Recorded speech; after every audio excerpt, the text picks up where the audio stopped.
Assalamualaikum warahmatullahi wabarakatuh. Innal hamdalillah nahmaduhu wa nasta'inuhu wa nastaghfiruh wa na'udzu billahi min shururi anfusina wa sayyi'ati a'malina. May yahdihillahu fala mudilla lahu wa may yudlil fala hadiya lahu. Asyhadu an la ilaha illallah wahdahu la syarika lahu wa asyhadu anna Muhammadan abduhu wa rasuluh la nabiyya wa la rasula ba'da. Rabbi shrah li sadri wa yassir li amri wahlul 'uqdatam min lisani yafqahu qawli wa ba'du fa ya ayyuhal qadirun usikum wa ya nafsi bi taqwallahi faqad fazal muttaqun kama qala Allah ta'ala ya ayyuhalladzina amanu taqullaha haqqa tuqatih wa la tamutunna illa wa antum muslimun wa ba'du. Alhamdulillah, bersyukur pada Allah Subhanahu wa taala, kembali kita diberi nikmat sempurna, nikmat iman, nikmat Islam, diberi sehat sempat dan bisa kembali bermajlis ya, setelah melaksanakan sholat maghrib berjamaah. Sholawat kemudian salam kita sanjungkan pada junjungan kita Nabi Agung Muhammad Sallallahu Alaihi Wasallam, para istri, keluarga, sahabat semuanya, sampai kepada pengikut beliau hingga akhir zaman. Alhamdulillah, kita akan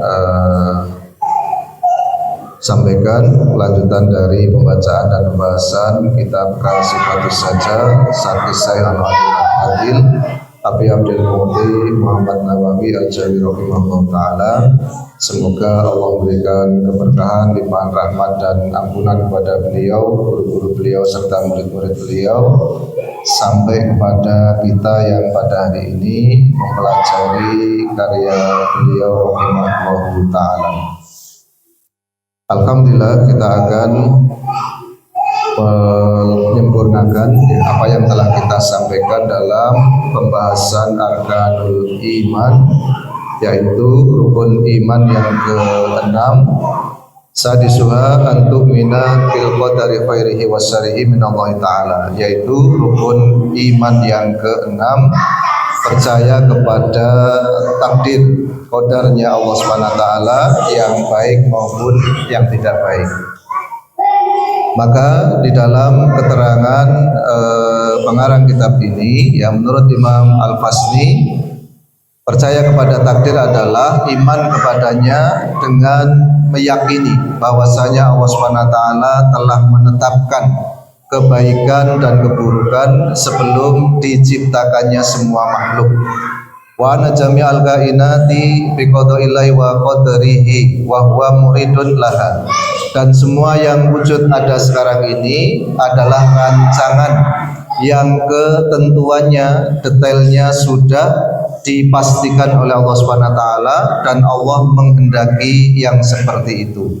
Kalau kita mempunyai keyakinan seperti itu tanpa alasan sama sekalipun, sudah terbilang percaya kepada takdir dari Allah Subhanahu wa taala. Semudah itu ya. Maka karena kita dituntut untuk mengakal ya, menerima secara akal sehat, pastinya kita akan mempertanyakan detail dari apa yang dimaksud tentang takdir tadi. Maka tidaklah kita bisa membahas satu kesimpulan dari beriman kepada takdir, kecuali kita juga harus tahu tentang qada dan qadarnya Allah Subhanahu wa taala. Kemarin sudah kita sampaikan, qada adalah cerita atau rancangan ya, yang telah ditetapkan oleh Allah Subhanahu wa taala sebelum penciptaan. Maka sudah ada sebelum adanya makhluk. Di dalam sebuah hadis, 50.000 tahun sebelum diciptakannya makhluk. Kemudian qadar adalah satu ketetapan, kesesuaian kondisi dan juga keberadaan makhluk sebagaimana yang sudah ditakdirkan dalam qadanya Allah Subhanahu wa taala tadi. Maka kesatuan antara qada dan qadar menjadikan yang disebut dengan takdir tadi ya. Ada rancangan tadi sudah sempurna, detail, rapi.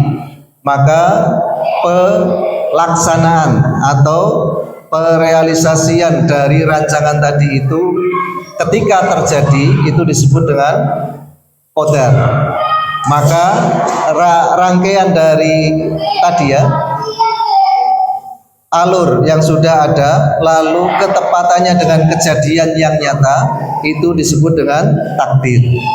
Maka tidaklah kita percaya kepada takdir kecuali sebagaimana yang dikatakan oleh beberapa ulama, bahwasanya iman bil qadar wa tasdiq bi anna ma kana wa ma yakunu bi takdirin man yaqulu li syai'in kun fayakun khairan aw syarran naf'an aw dharran hulwan aw murran, ya, bahwasanya apa yang telah terjadi dan apa yang akan terjadi itu semua sudah dalam ketentuan dari zat yang mengatakan kun fayakun, jadilah maka jadi.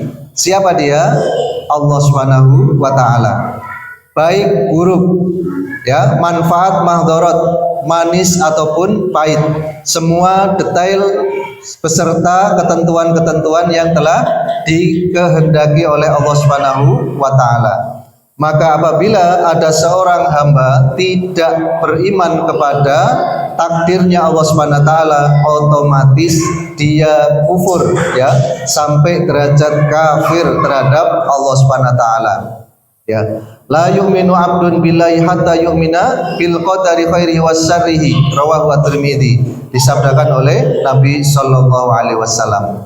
Jadi ketika kita sudah mempunyai pengetahuan apa itu takdir, yang mana takdir itu adalah bertemunya antara qada dan qadar tadi, maka kita tidak akan pernah berat di dalam melakukan aktivitas setiap hari yang berlaku pada diri kita. Karena apa? Kita yakin, ya, yang kemarin itu juga dikehendaki oleh Allah, yang sekarang atas kehendak Allah juga, yang akan datang juga sebagaimana yang akan dikehendaki oleh Allah Subhanahu wa taala. Maka tidak ada yang bisa menjadikan kita berat di dalam menjalankan kehidupan. Apabila, ya, kita tidak sampai meyakini yang seperti itu, maka kuranglah iman kita. Kalau sampai kita mengingkari yang seperti itu, maka kufurlah kita. Maka kita punya rumus, ya, ridho, sebagaimana yang telah kita sampaikan pada pertemuan kemarin. Apa rumus ridho kemarin? Ridho adalah secara definisi, terus ridho Allah, ridho manusia. Secara definisi apa kemarin? Meyakini bahwa semua yang datang dari Allah Subhanahu wa taala adalah baik, ya. Walaupun persepsi kita nanti mengatakan tidak baik, tapi yakin kalau datangnya dari Allah itu baik. Sebagaimana istri Ibrahim alaihissalam, Siti Hajar, ketika ditinggalkan di tengah lembah yang tandus, tanpa air, tanpa bekal yang cukup, kemudian Ibrahim meninggalkan beliau, dikejar. Apa maumu ya Ibrahim? Kenapa engkau tinggalkan aku di tempat seperti ini? Nabi Ibrahim diam, tidak melihat kepada istrinya karena bisa mendatangkan iba. Ketika istrinya sampai batas dari kesabarannya, lalu dibuktikan dengan tingkatan keimanan beliau radhiyallahu anha, semoga Allah meridhai istri Nabi Ibrahim alaihissalam, dengan mengatakan, apakah Allah memerintahkanmu untuk melakukan seperti ini? Maka Nabi Ibrahim kemudian menengok kepada istrinya, kemudian mengatakan, iya, ini adalah perintah Allah. Apa jawab istri Nabi Ibrahim? Idzan lan yudayyiquni, idzan lan yudayyiquni, begitu ya. Kalau begitu Allah pasti tidak akan membuat aku sengsara, sempit, ya, apa, banyak, apa, usaha.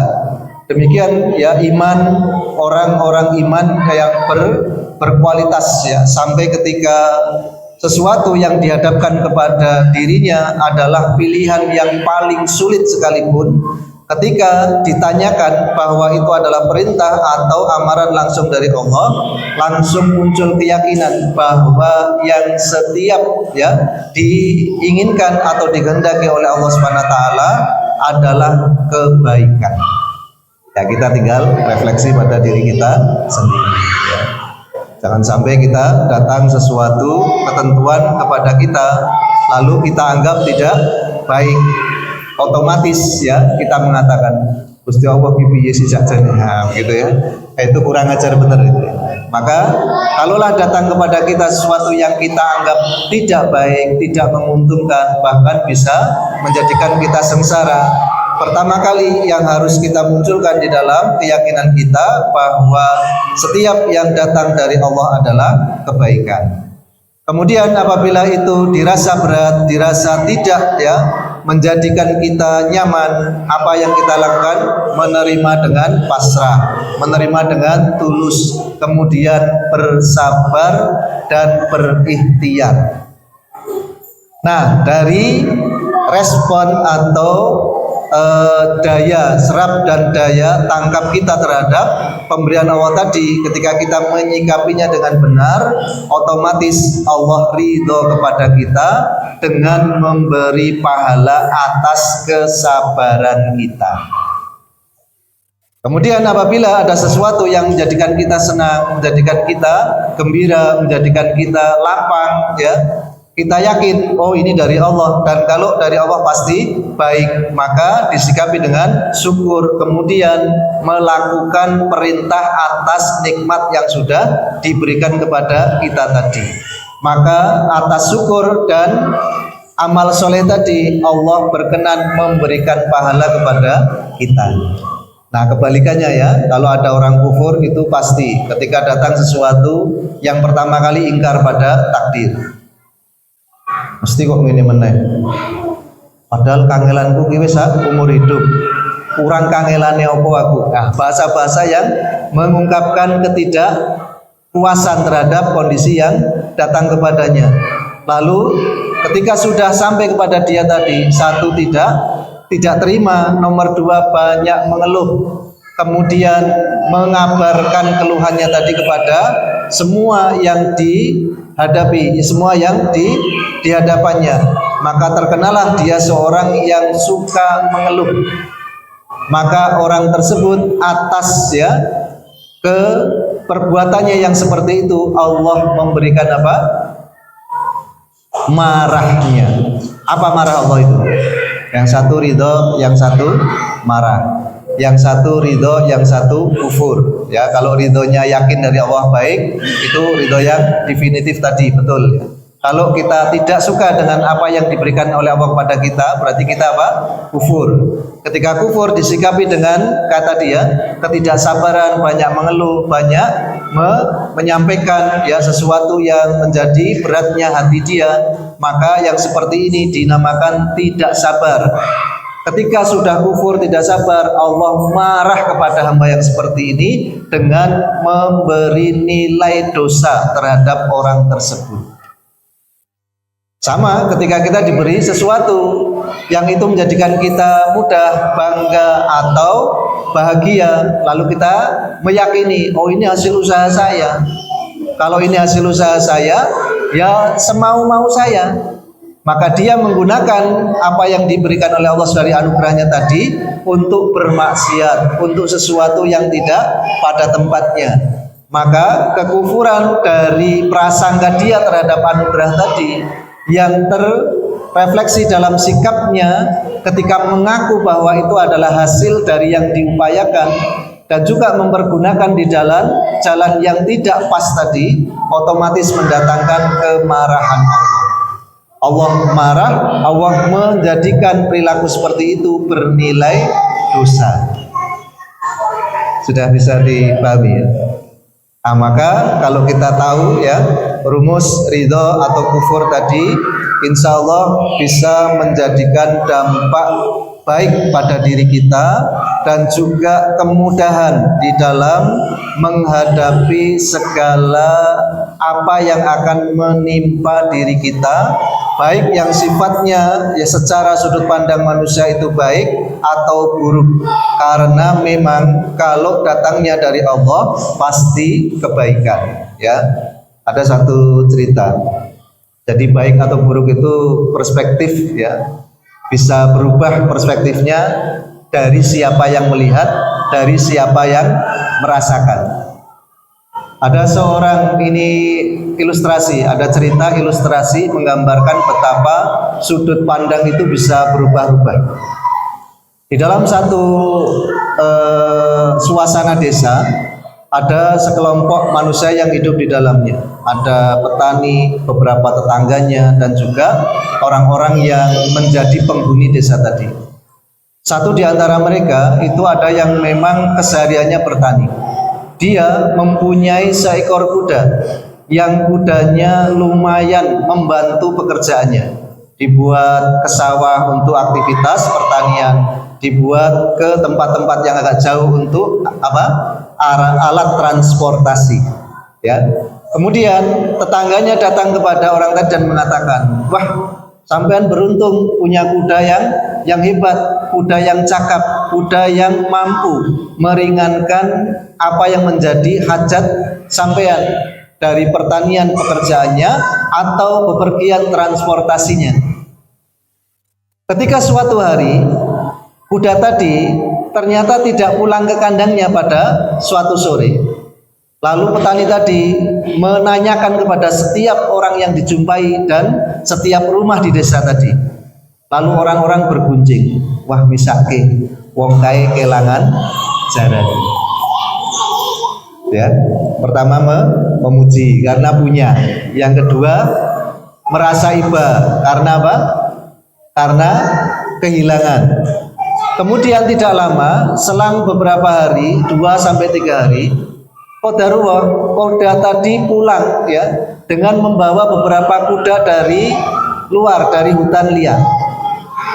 Maka orang-orang datang lagi, wah sampean ki bejo, sakjane wis ilang ki baline angel, tapi kok dadak bali tur ora bali dhewean. Dia bawa kawanan kuda dari luar. Sungguh jenengan orang yang beruntung. Ya, artinya apa, Pak?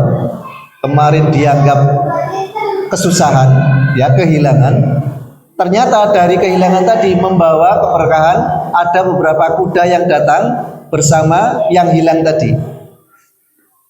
Ketika salah satu di antara kuda liar tadi dilatih oleh anaknya, ya, kan masih binal, masih liar, ya, dilatih, dijinakkan, ditunggangi. Qadarullah anaknya tadi jatuh, lalu kakinya ada yang patah.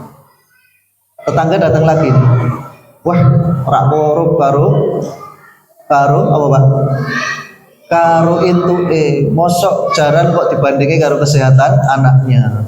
Sakjane yo eman-eman anake. Wis ben kok dihilangke wae, enggak usah diopeni gitu. Nah, orang-orang mengira itu nikmat, ternyata di dalam nikmat tadi ada musibah. Terus yang dianggap musibah ini karena anaknya cacat kakinya, ya, diobatkan ke sana kemari sampai bertahap-tahap berangsur-angsur pulih, ya. Kemudian datang orang-orang dari kerajaan mencari para pemuda untuk dijadikan relawan supaya menjadi prajurit, ya, wajib militer. Semua pemuda sebaya anaknya Pak Tani ini dibawa ke kerajaan untuk mendapatkan pelatihan militer, kecuali anak Pak Tani karena cacat kakinya. Orang-orang datang lagi, Pak, wah bejo anak murah digowo, nek digowo ke iso mulai iso ora kae, karena jadi militer. Lah begitulah kita, Pak. Awake dhewe yang ngono kuwi.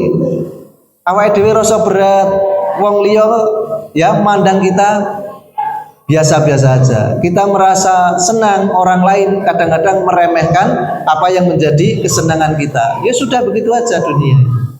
Maka apabila disikapi dengan benar tadi, datang kepada kita, yakin kalau itu dari Allah adalah yang terbaik, sikapi dengan semestinya. Kalau itu berat, disabari. Kalau itu mudah, disyukuri.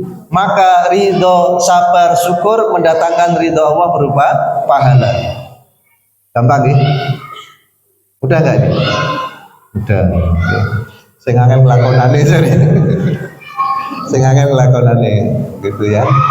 Begitu memang.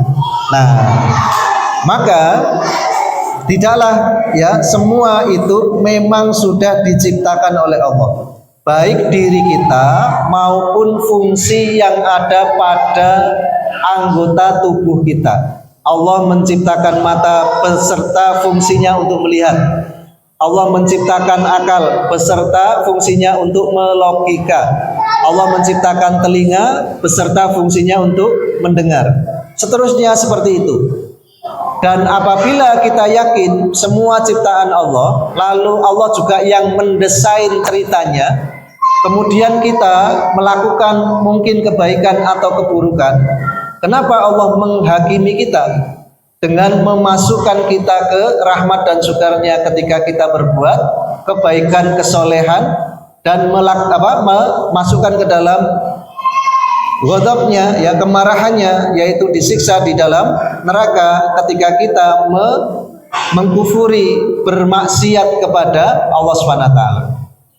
Jawabnya kita sudah dengar kemarin, ya. Karena memang Allah sudah memberikan kebebasan sepenuhnya kepada kita selaku manusia.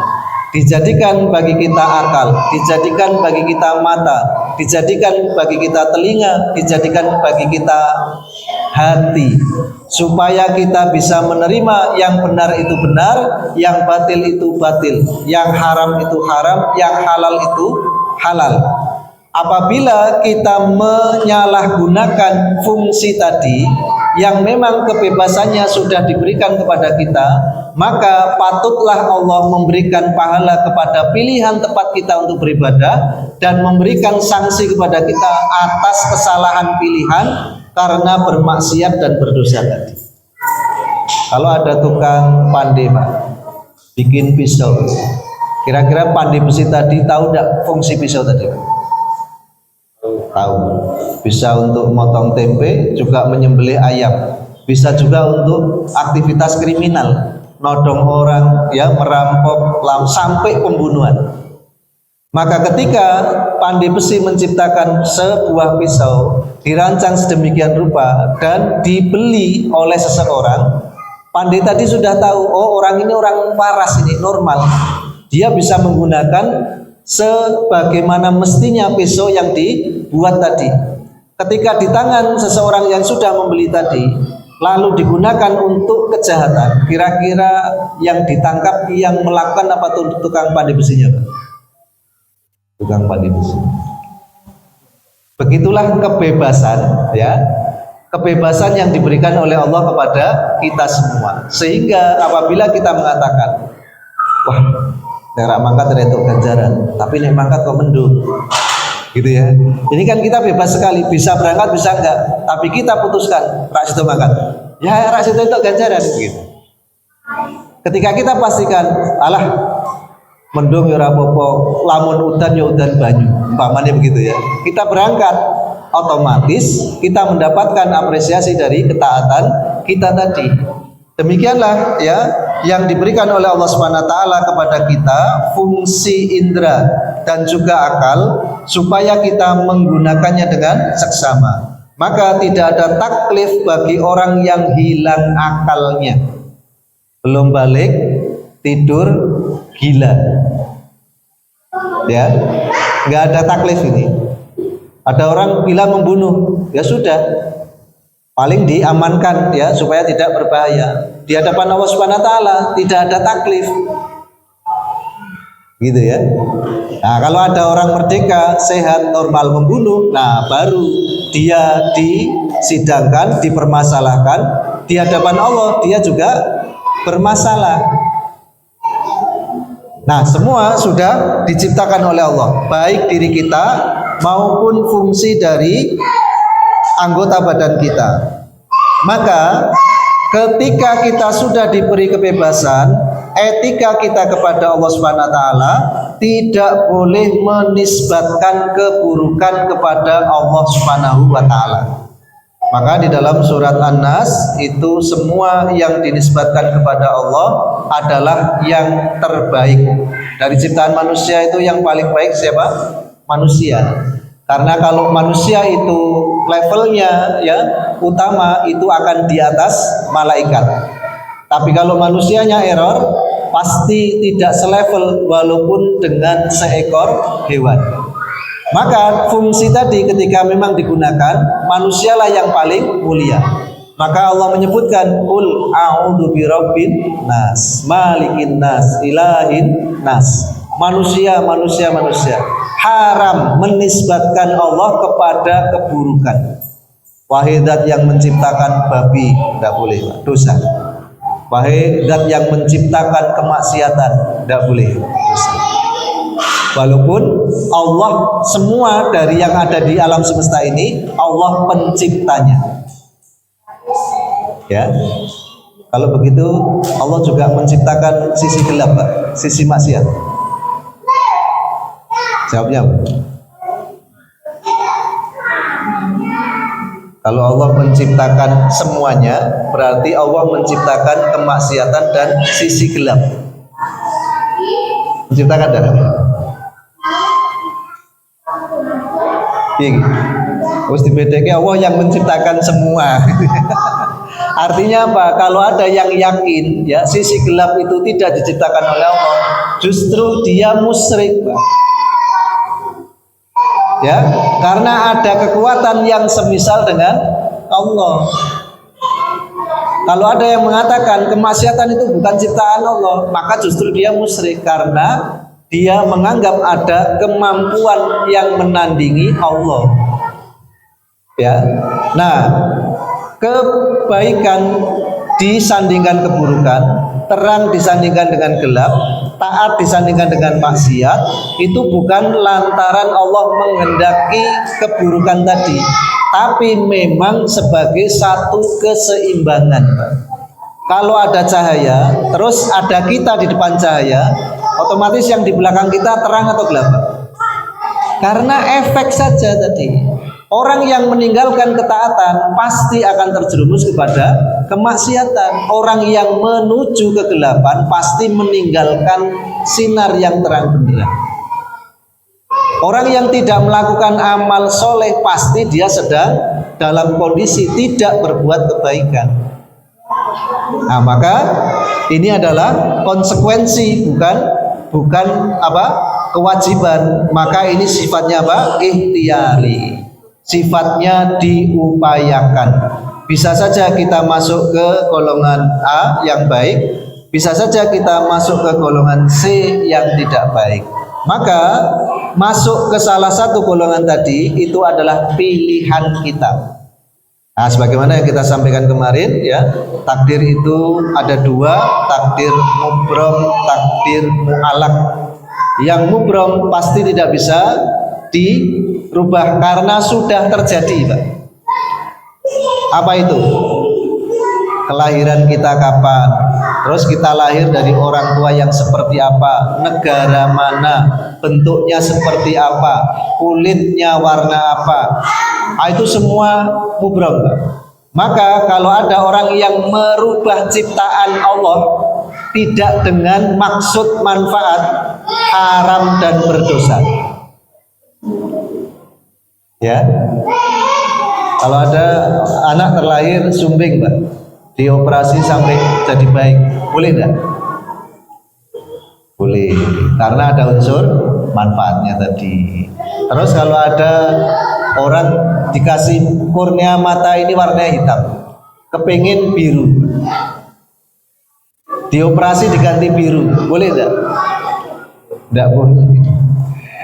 Karena fungsinya sudah normal, ya. Nah, seperti itu.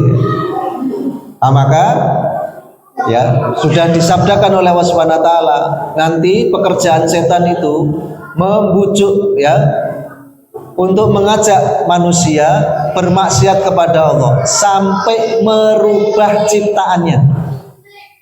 Ya, di dalam surat tadi dinyatakan sampai nanti dia akan mengiris kupingnya. Sekarang nggak hanya kuping yang diiris, Pak. Ya, di Eropa itu ada seorang laki-laki yang terobsesi menjadi setan itu. Ya, di sini dipasang tanduk, terus ditato, semuanya sampai mengerikan. Nah, itu luar biasa, Pak. Wong awake dhewe duwe rambut wis putih diirengke maneh ora kena.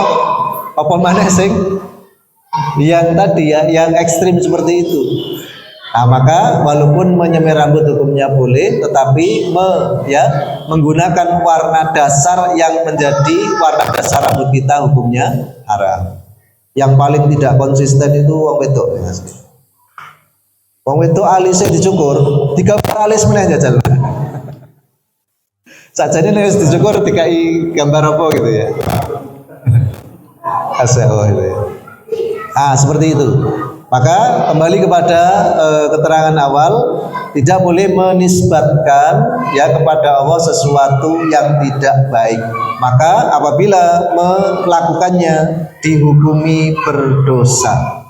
Sebagaimana kisah Nabi Ibrahim dalam surat Asy-Syu'ara ketika beliau diceritakan mengucapkan kata-kata indah di dalam surat tersebut. Ta'amul qaula Ibrahim al-Khalil alaihissalam alladzi khalaqani fahuwa yahdin walladzi huwa yud'imuni wa yasqin wa idza maridtu fahuwa yasfin. Ketika Ibrahim alaihissalam mengatakan, dialah Allah Subhanahu wa taala yang menciptakanku dan dia yang memberikan hidayah kepadaku. Dia juga yang memberi makan kepadaku dan memberikan minum kepadaku. Fa idza maridtu, kalau aku sakit. Nabi Ibrahim tidak mengatakan kalau aku dijadikan sakit, tapi mengatakan kalau aku sakit, fahuwa yasfin, dia Allah yang memberikan kesehatan kepada saya. Kenapa menggunakan kalimat ketika aku sakit, bukan ketika aku dijadikan sakit, Pak? Ada yang tahu sirnya di mana itu? Karena sakit rata-rata itu ulah kita sendiri. Kalau kita normal menurut sunnah, bangun terus kegiatan terus, konsekuensinya yang jadi apa yang menjadi pekerjaan kita lakukan normal, itu biasanya tidak sampai sakit.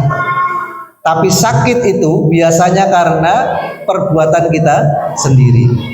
Sampai di dalam ayat Al-Quran itu ada Kulu wasrobu wala tusrifu. Kenapa Allah memerintahkan makan dan minum? Apakah kita kalau lapar nggak makan sendiri? Apakah kalau kita haus kita nggak minum sendiri? Kenapa harus diperintah oleh Allah Subhanahu Wa Taala? Apa jawabannya, Pak?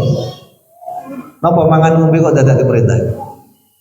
Karena Allah menitik beratkan kalimat setelahnya, wala tusrifu.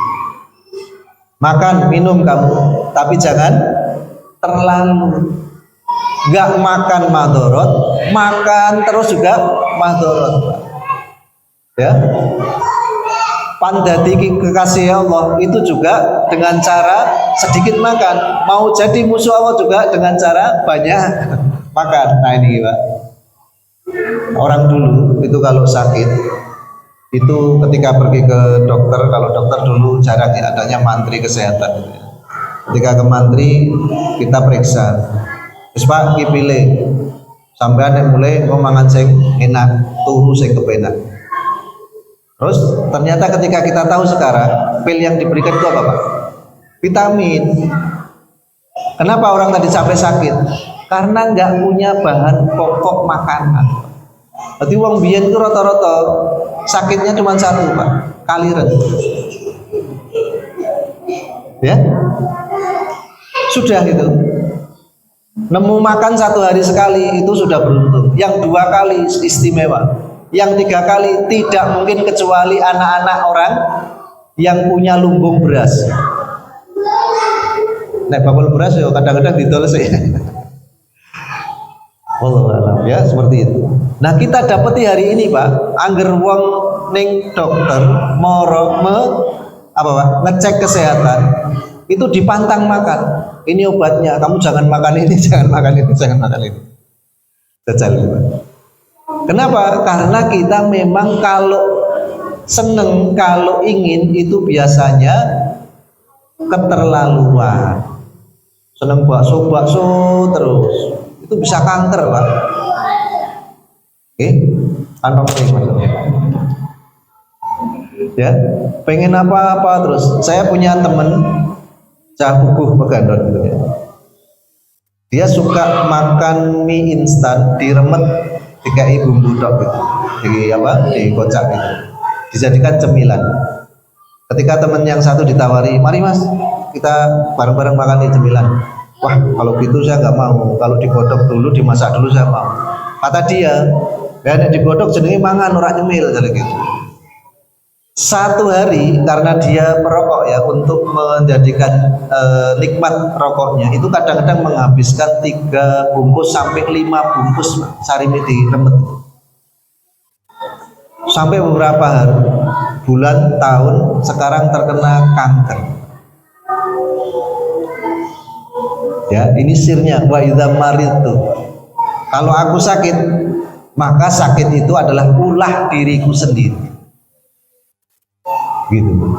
Fahuwa yasfin, maka Allah yang akan menyembuhkanku, karena dokter nggak bisa, terapis nggak bisa, bahan-bahan obat juga nggak bisa, apalagi kita mengobati diri kita sendiri, nggak mungkin bisa.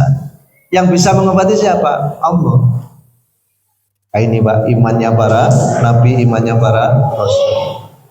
Sedemikian istimewa, sampai ketika bahasanya saja itu menunjukkan ya satu kerahasiaan yang mendalam di dalamnya tadi. Wa idza maridtu fahuwa yasfin, karena sakit itu adalah tingkah atau efek dari perbuatan kita sendiri. Nah, begitu ya. Nah, sampai kepada tadi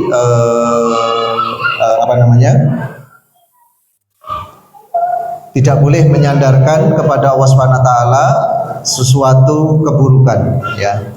Sampai di poin ini ada yang perlu diulang dulu atau ditambah keterangannya sebelum kita lanjutkan ke kalimat-kalimat seterusnya.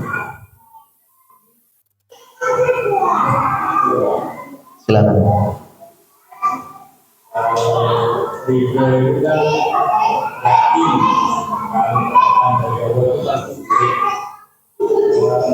Tapi ada yang katanya selain dari Allah. Tapi takdir itu kan semuanya datang dari Allah. Terus yang kedua, ketika kita berdiri atau kita disakiti, dan itu kita membalas itu termasuk tidak ridho atau tidak? Ridho itu yakin kalau dari Allah itu adalah baik. Berarti ada yang tidak dari Allah, gitu ya.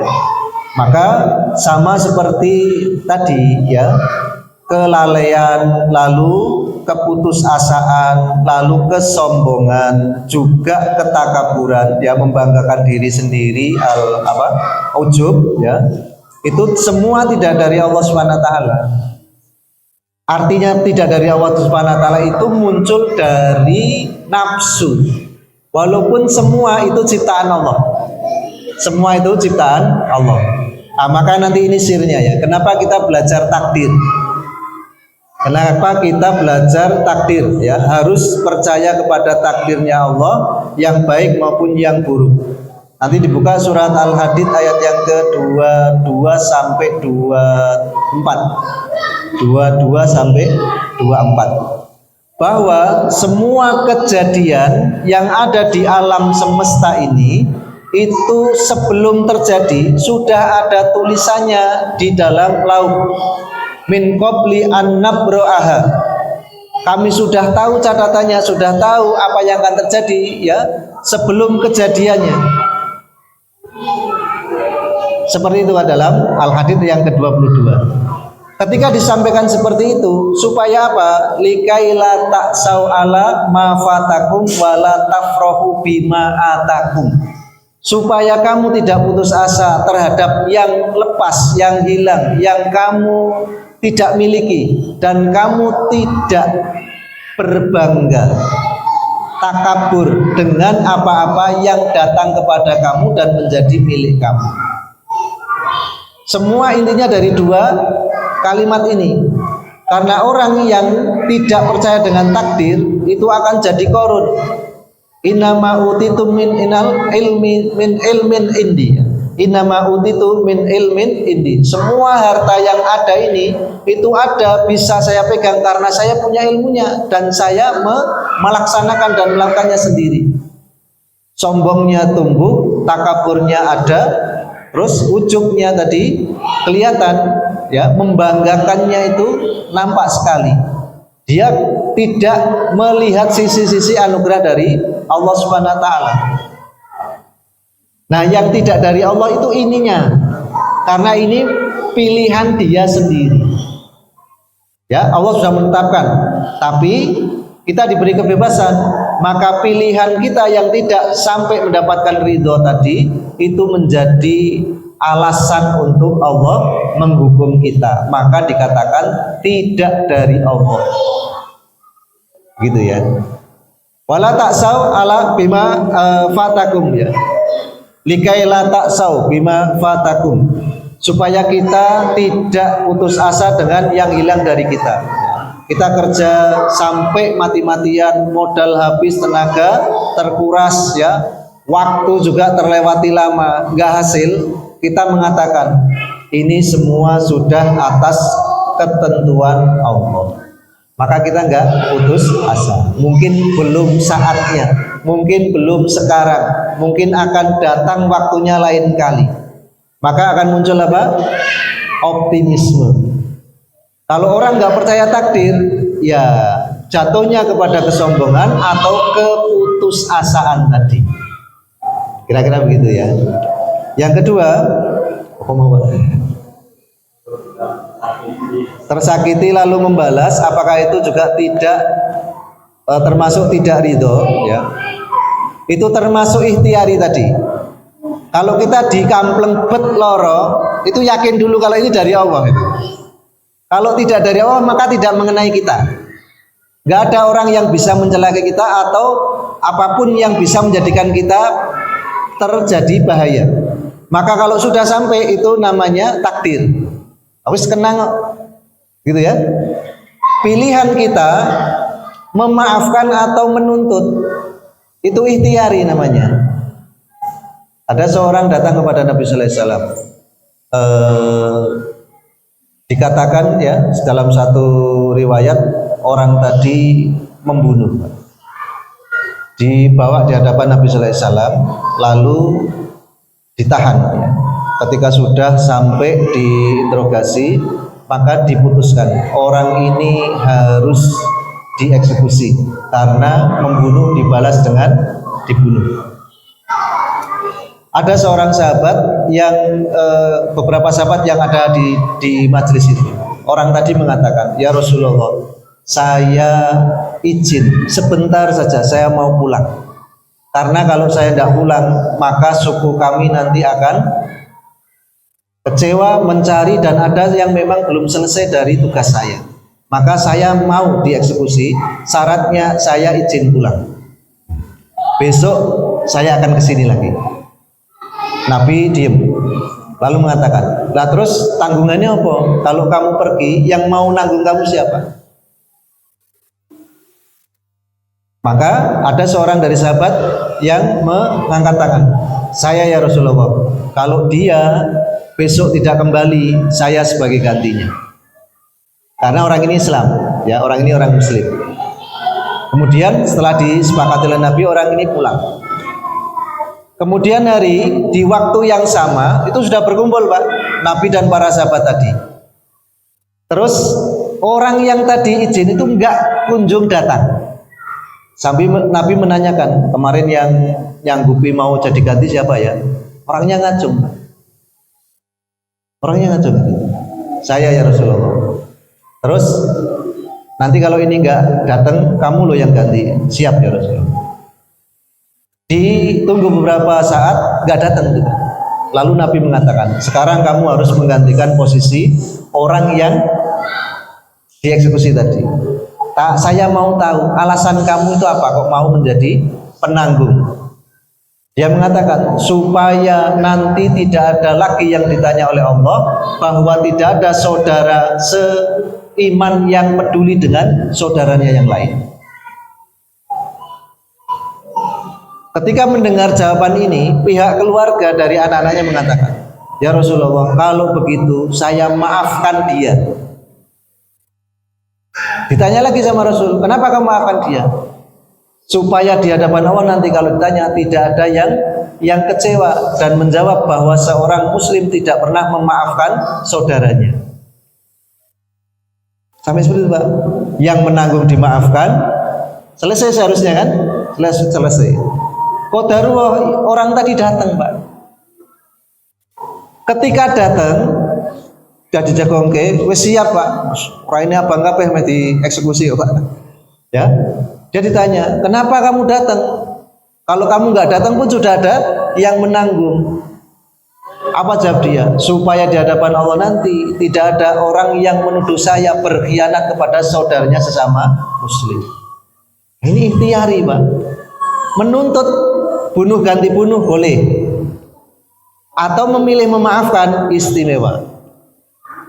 Ya, walafu aqrabu littaqwa. Kalau memaafkan itu yang paling dekat dengan takwa. Begitu. Jadi ada yang tadi ya takdir mubrom sudah, karena sudah terjadi itu nggak bisa diubah-ubah lagi. Harus dikampleng kok. Gitu ya. Tapi yang dikampleng itu ikhtiar membalas atau ikhtiar memaafkan itu ikhtiari. Kira-kira seperti itu. Ada yang lain? Silakan.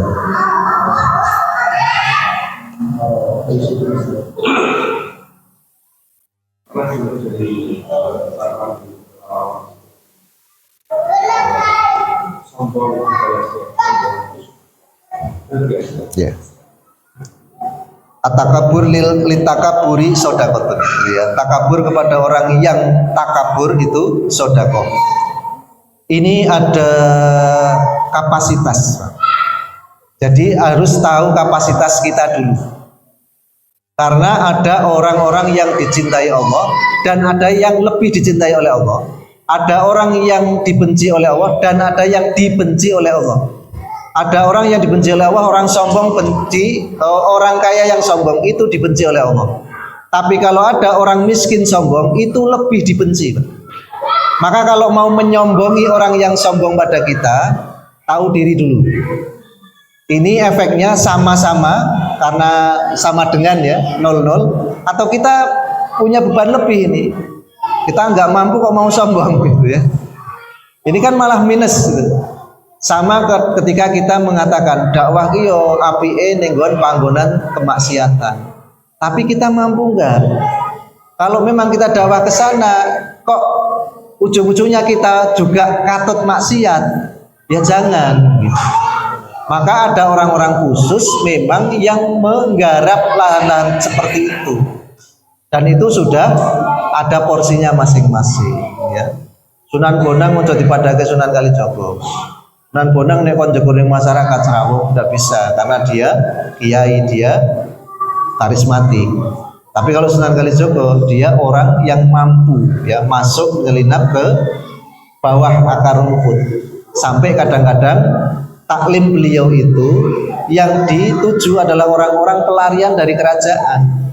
Kalau dia macak perlente terus pakai pakaian-pakaian yang formal, ketemu pasti orang lari. Sampai seperti itu. Nah, ini namanya proporsional. Hadisnya benar, faktanya bagaimana? Karena ada kaidah ya, kesunatan yang menimbulkan madharat haram dilakukan. Ya, Imam Ahmad pernah bertandang ke Maroko. Maroko itu madhabnya Maliki. Di Maroko qobliyah maghrib itu tidak dilakukan karena hadisnya kalau kamu mau lakukan, kalau kamu mau tinggalkan. Jadi ba'diyah maghrib itu hukumnya apa? Sunnah saja, bukan muakkad. Qobliyah maghrib ya. Qobliyah maghrib hukumnya sunnah, bukan sunnah muakkad. Karena hadisnya kalau kamu mau silahkan, kalau nggak mau juga nggak apa-apa. Di Maroko Imam Ahmad mendapati semua orang tidak sholat qobliyah maghrib. Beliau masuk masjid mau qobliyah diurungkan Pak. Kenapa diurungkan? Dadak dadi keributan nanti. Iki wong di kok kaya ngono cara di meneh kuwi. Ah begitu Pak. Maka di sini pun kita ya kenapa berinisiatif menggunakan madhab Syafi'i, karena masyarakat kita Syafi'iyah. Walaupun nyata nih awal dewi itu amaliyahnya 4 madhab itu digawe kabeh. Ya kan? Tidak ada masalah itu. Selama kita pakai madhab muktabar, kita selamat. Tapi kalau kita tidak sama dengan masyarakat di sekitar kita, jadi masalah. Gitu ya kira-kira. Jadi kalau mau bersaudara kepada orang sombong, ya pikir-pikir dulu lah, ya pikir-pikir dulu. Kalau memang jadi baik, jadi manfaat, ya silahkan. Tapi kalau memang jadi madorot, tidak baik, ya lebih baik ditinggalkan. Ya cirine wong sombong kuwi tujuwe engko mati dhewe. Bener ya, bener. Karena kalau belum dapat ya tadi ya tetes hidayah dari Allah itu, hati itu nggak mungkin hidup. Ya, kalau hati mati itu ya tadi keakuannya tinggi. Nah, wes aku terus mentok, putus asanya juga mudah. Itu karena seperti itu kira-kira. Cukup? Ada yang lain? Silakan.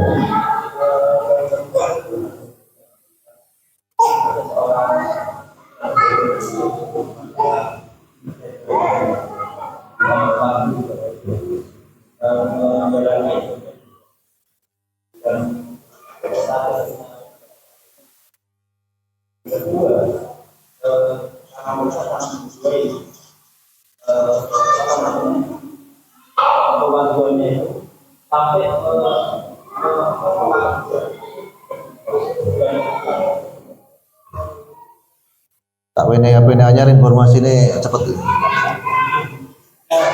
Masya Allah. Kalau ada ya orang-orang yang mutasyabih ya, orang yang menyerupai laki-laki ya dari perempuan atau laki-laki menyerupai perempuan gitu ya.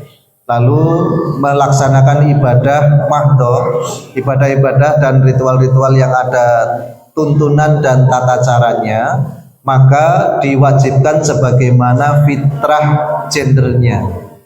Kalau dia laki-laki ya harus laki-laki, kalau dia perempuan juga harus perempuan. Adapun dosa dia merubah bentuk itu sisi lain. Jadi nek denen wis kadung ngowahi awake kabeh, tapi denen jeru mangsa lanang, kalau sholat juga harus pakai atribut laki gitu. Nah, kalau nanti di luar itu, maka itu dosa terpisah, bukan dosa dalam sholat. Wis ngowahi apa Pak? Awak dosa, terus sholatnya nganggo mukena sisan, ngawur juga kan, walaupun sudah menutup aurat.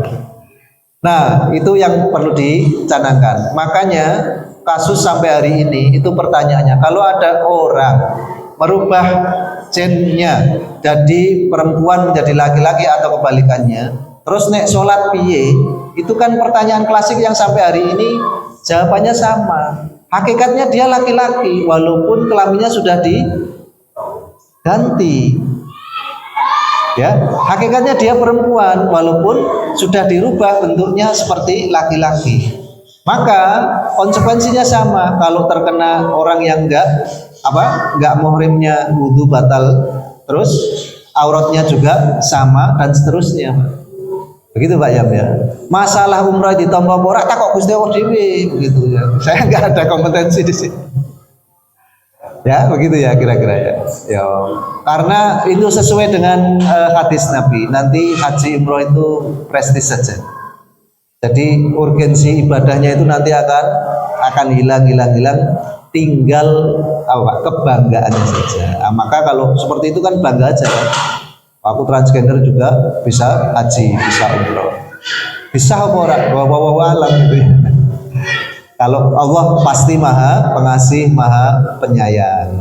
Tinggal kita aja menempatkan diri dan tahu diri saja. Semoga yang kita sampaikan bermanfaat.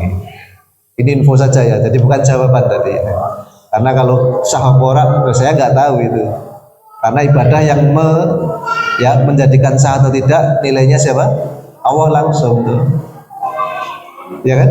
Nah, iya.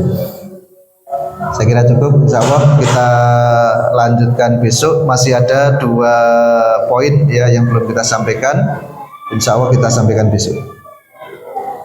Alhamdulillah, aku lu qauli hadza astaghfirullahi wa lakum wa lisairil muslimin min kulli dzanbin astaghfirullahal azim. Kita tutup dengan doa kafaratul majlis. Subhanallahumma wa bihamdihi asyhadu an la ilaha illa anta astaghfiruka wa atubu ilaik.